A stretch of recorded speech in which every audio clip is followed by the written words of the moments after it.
The Phantom Toll Booth, your gateway to music and more from a Christian perspective, presents press conferences from the only Christian music festival that really matters, the Cornerstone Festival 2012.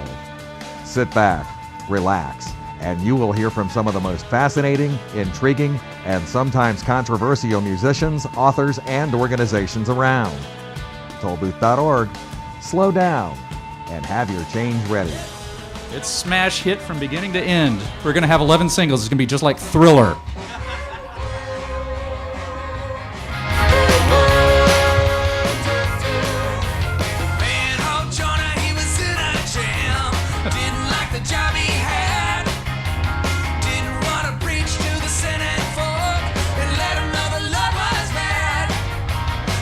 Am I supposed to be miming?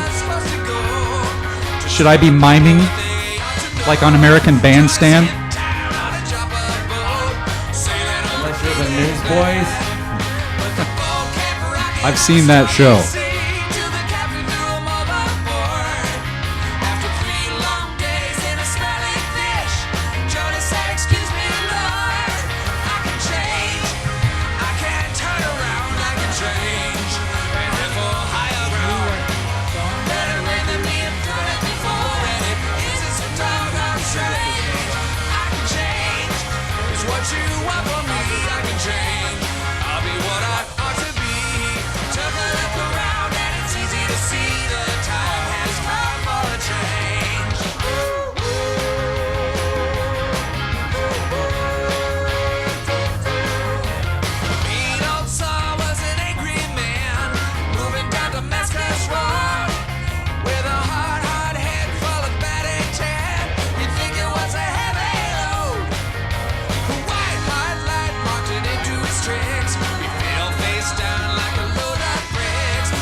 David. Thank you, David. Took a look around and it's easy to see the time has come for a change.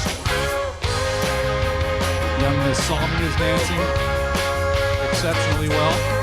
As a young man acting like a stubborn you, Lord, I got my way.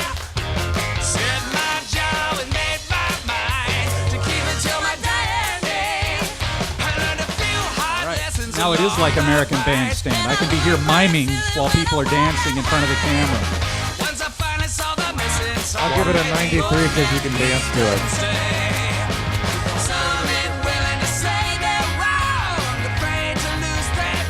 Ladies and gentlemen, that is Jeff Elbel and Ping from the brand new release entitled Gallery, and that is I Can Change. Ladies and gentlemen, welcome Jeff Elbel with your moderator, Jonathan Dix. Thank you. So that was just to jump the gun. That was sort of our homage to Delaney and Bonnie, and songs by groups like the Grateful Dead and the Rolling Stones, where they would pull Bible stories and put them on the radio. It's like, well, I haven't done that. I figure if those guys could do it, I should probably give it a try too. Somebody accused me of selling out by writing that song. You're obviously pandering to the Christian market because I hadn't done it before. It's like, well, yeah. So it was really just it wasn't pandering, but it was an exercise. It was something I wanted to see whether I could do. And what I really like best about it is the male-female vocal blend. And that's the Delaney and Bonnie influence with Maren Gaffron. Has Maren almost become a part-time member of Ping? Everybody's a part-time member of Ping. All of us here are part-time members of Ping. I'm a part-time member of Ping. It's all inclusive. And I'm guessing that it requires a small donation. You've got the teeth, so I don't think there's anything I could do to keep you out. I fully intended on bringing those, but you know my circumstance, and Yes, that's why I yes, forgot. I do. So you're forgiven for not bringing the teeth We'll have to wait till the next Cornerstone. So I'm guessing the title of the album is kind of a reference to Cornerstone in itself. Well, yes. I mean, it's like unto the onion. There are many facets. It started with my idea of what all the songs were about. Everything is a snapshot or a portrait, an element of life. So I imagine all these things hanging in a room and just standing in the middle of it and looking around at all these pictures that come from my life and the lives around me. And so it's like, well, I consider the record to be kind of a gallery, and obviously, this is the band's spiritual home right here, this tent behind us now. And so it works on that level. And plus, Stacy Krejci, our bass player, John, let me try to make this in English. John Bretzloff and I were in Farewell to Juliet together in Champaign, Illinois. And that was our first real band for all intents and purposes. And our heroes at that level were a band called Animator. They're a great prog rock band from mid-state Illinois. They're from Champaign-Urbana.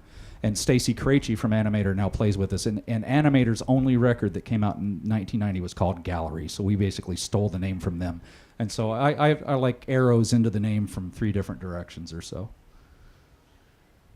Well, it's just something you've just released. So you want to talk about a few of the songs for us? Absolutely.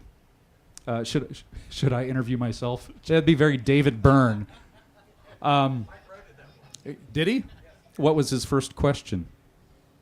Mike Rowe, how did you ever become so great? Oh, it was years and years of practice, Mike, ever since I was a young boy. I don't know this tune behind me. So I was inspired by Mike's performance last night, actually, his many commercial moments. I find the whole salesmanship thing to be so distasteful, but I don't mind getting up and singing. So I wrote a series of very short commercial advertisements in song. So I think every time we play a new song from the record, I'm going to do a short commercial announcement and offer a sham wow or something like that. But, I think Harry pointed out to me one time, it's like, he said, you really seem like a lyric guy, which is, Harry Gore sitting over here, who's a wonderful musician that all of us know. I still have his Measles records and play them. But he mentioned you're a lyric guy, which I think is a polite way of saying, even though you can't sing, we still let you make records. But, so I tried to tap into some things that I like about my favorite writers. Like, Steve Hindalong always has something to say, but gets around about it, and that's hard for me to do. I tend to be very observational and direct. So I try to get inside of a story or tell it from an emotional perspective and not spell it right out. And sometimes I'm more successful than not. But one of the things, this song, In a Place Where Shadows Grow, I remember I did a U2 tribute show with a band that I was working with in Michigan. They asked me to come in. One of their guys was gone. So they said, you come in and be Bono. And it's like, oh, great. I put on my fly glasses and a black leather jacket and strutted around the stage like I was the only one that mattered. But we did Until the End of the World that night, and it struck me, that song, that Bono would introduce that when it shows, the Edge would start the riff, and he'd go, Jesus, meet Judas, and, he'd sing the song, and it's like, what's that mean? And you dig into the lyric, and you realize it's Judas, pleading his case to Jesus before what happened, what happened in the last days. And so I wrote this song, In a Place Where Shadows Grow. It was another exercise.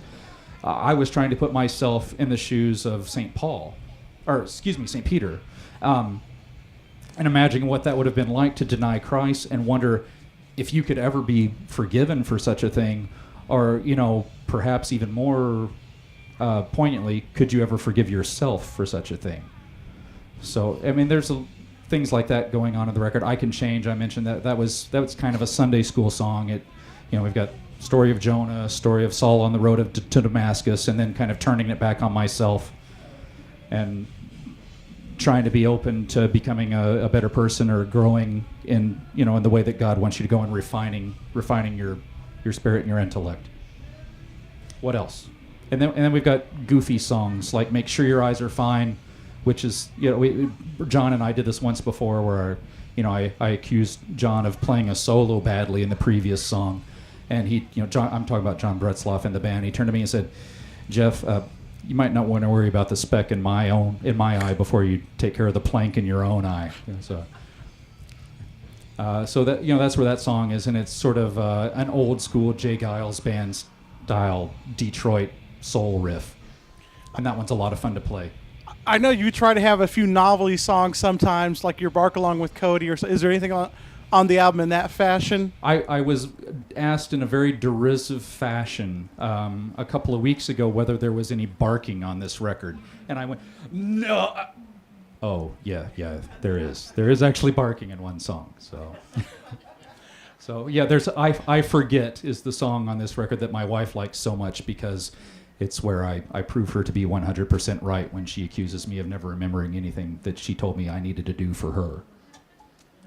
And there's barking dog in the bridge of that song. So perhaps everybody comes to the show on Friday could help us out. We could have our Bark Along with Cody moment. No, but I was thinking more like you're a Dr. Demento fan. Yes. And I'm just thinking, is there anything that's more of a novelty type song on this album? I Forget would be the closest. And I am gonna send it to Barrett. We're on a first name basis, he and I. So I'll send it. It's not super funny. It's just more tongue in cheek. So maybe he'll ignore it.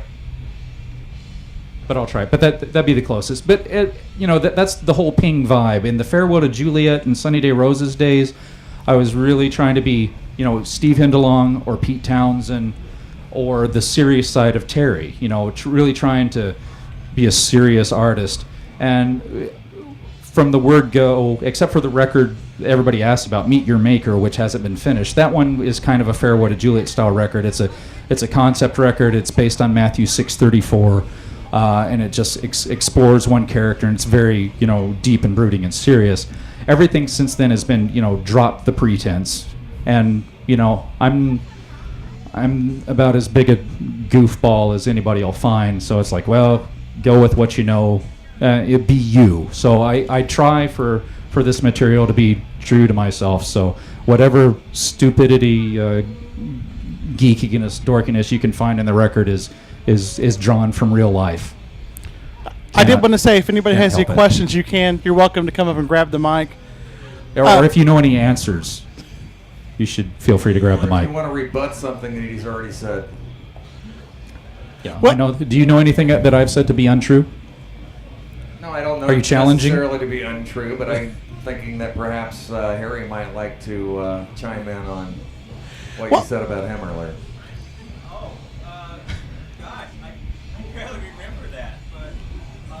You need to step up to the microphone there, Harry. We have multiple mics. So Harry, you can have these two. Harry will be in stereo if you can pan these. His pants are in stereo. Oh, okay. All right. Pants are in stereo. It's Harry-o. Hello. How you guys? Wow, I'm in ping. This is a thrill, guys, isn't it? So Harry, why don't you tell me what Harry appears on the song "Time Enough at Last," which is it's the next to last song on the record. It is the one that was written at the very last second, and it by consequence it turns out to be my personal favorite song on the record, just because of the personality it gets from everybody who played on it, and we're delighted to have Harry playing an integral role to the character of the song. And why don't you tell us what you were going for on that song? Well, first off, we were corresponding online on Facebook or whatever, and I think I popped the idea about playing on a song, and he said, "Well, you want to play on the record?" I said, "Yeah, sure."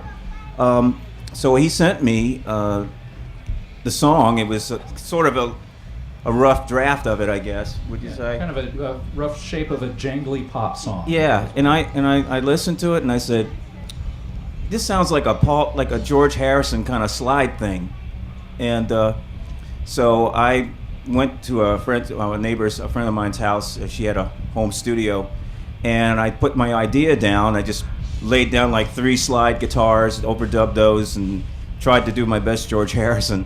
And I sent the track back to him, and I'm trying to remember what you said. It wasn't exactly what he was hearing in his head for it, but he liked it. But he kind of grew to like it. And that's the whole thing about the record, really, is if it was purely that's what makes it a Ping record.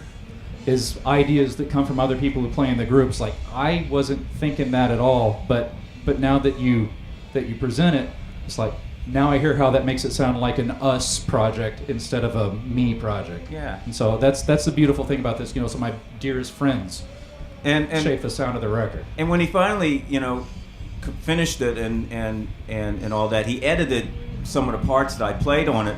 But I liked what he did with it because it fits even better than what I came up with.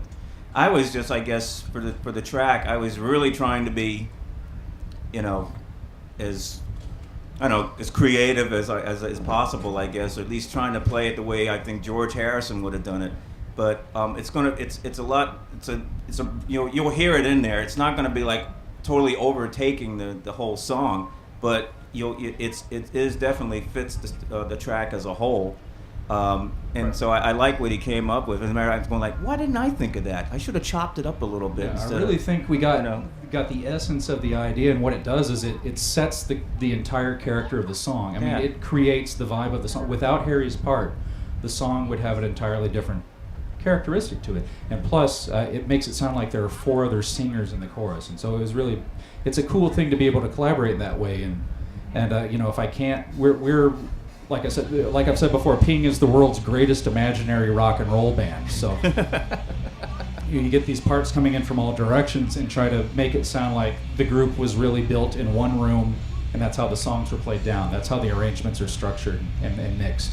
Yeah, the song has a really cool vocal thing going on. The real Beach Boys kind of interloping vocals going on, but it sounds great. As a matter of fact, I think if my slide was going on through all that, it obscured that. It would have cluttered it up. So it's really nice. And it's based upon my favorite episode of The Twilight Zone. Yeah, tell them that. Yeah. Does anybody want to hear about that? Sure, go ahead, Jeff. There's a first season episode of The Twilight Zone starring Burgess Meredith, known to most as the Penguin. And it's called Time On If It Lasts. And he plays the part of Henry Bemis, who's a lonely bookworm who gets everything he ever wanted out of life and lives to regret it. So if I tell you more than that, it'll ruin it. But it's a heartbreaker at the end. It's a tearjerker.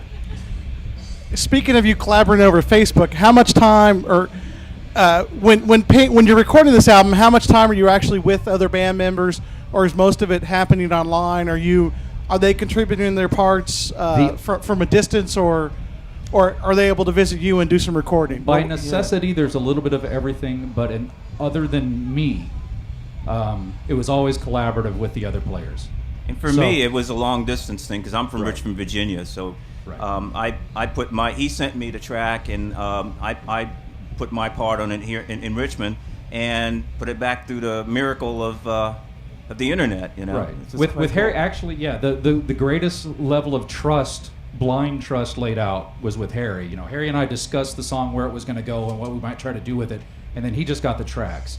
Everybody else, I either had travel to me, or I traveled to them. I brought a remote rig to California to work with Andy Carter in his apartment with a Fender Super Reverb turned to 11. And we tried to work as soon as everybody in the apartment had left for work during the day. And it took 3 days before we got a complaint from the landlord. We said, we're almost done. We'll keep it down. And then we did one more day. And so that was a lot of fun, and I lost most of the top end of my hearing. And the bulk of the rest of it was done at my place. And if we could, we would have more than the person who was doing the recording and me, because that's the way the best bands work, is when ideas bounce off of ideas. Jeff, you should wear earplugs, man. I told you this last year. What? See, he can't. Not only he doesn't listen to me, he can't listen to me. He can't hear me. This being the end of an era for Cornerstone, what are you going to miss about Cornerstone? You.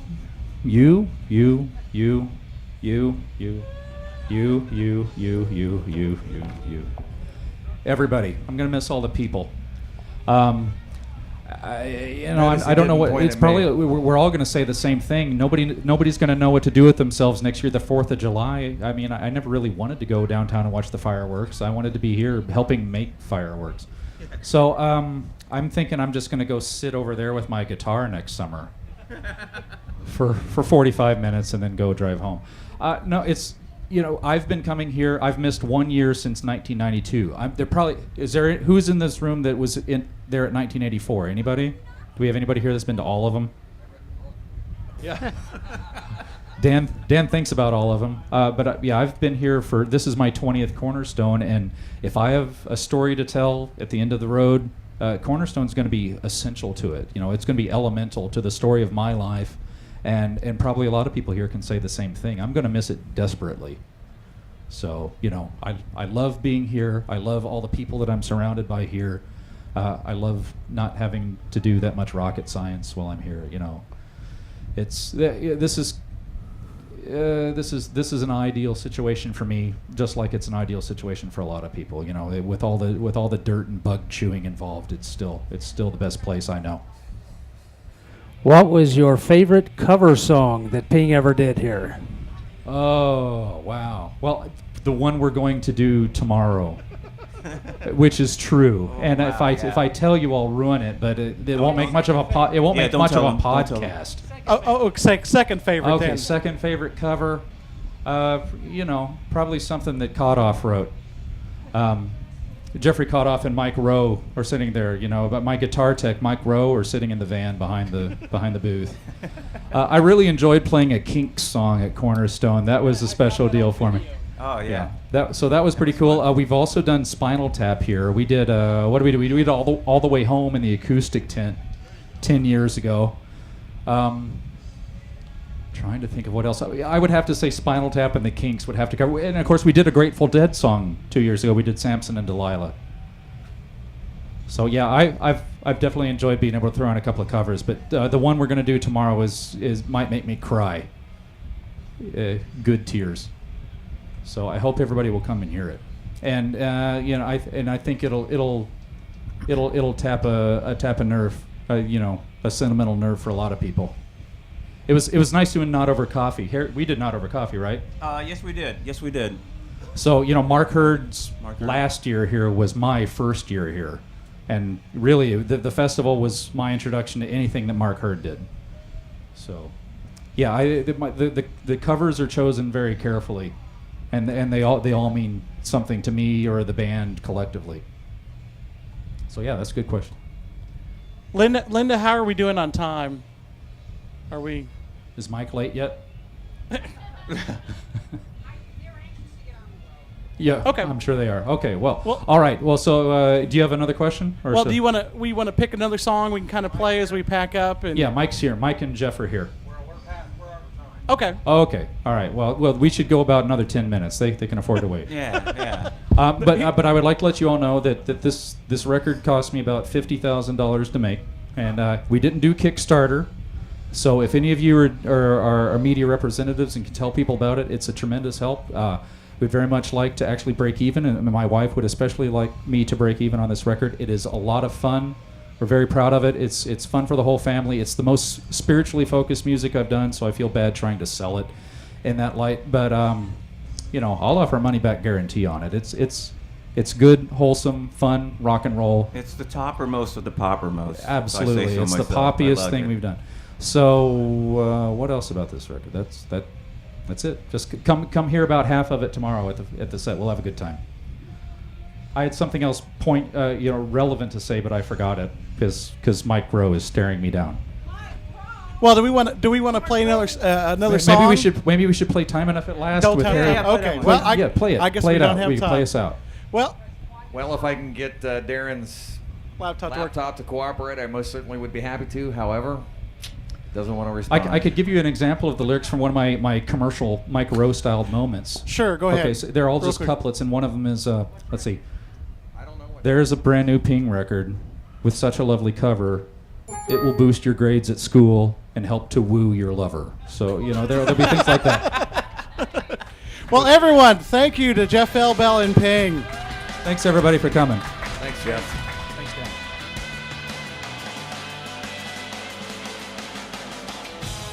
Thanks for stopping by the Phantom Toll Booth on YouTube. Before you go, make sure you visit our website and browse around our album, movie, concert and book reviews, the latest music news, and our extensive archives dating back 16 years. Bookmark our site. Check out our videos and news feed. Make room for that shadowy structure on your journey ahead. Tollbooth.org. Slow down and have your change ready.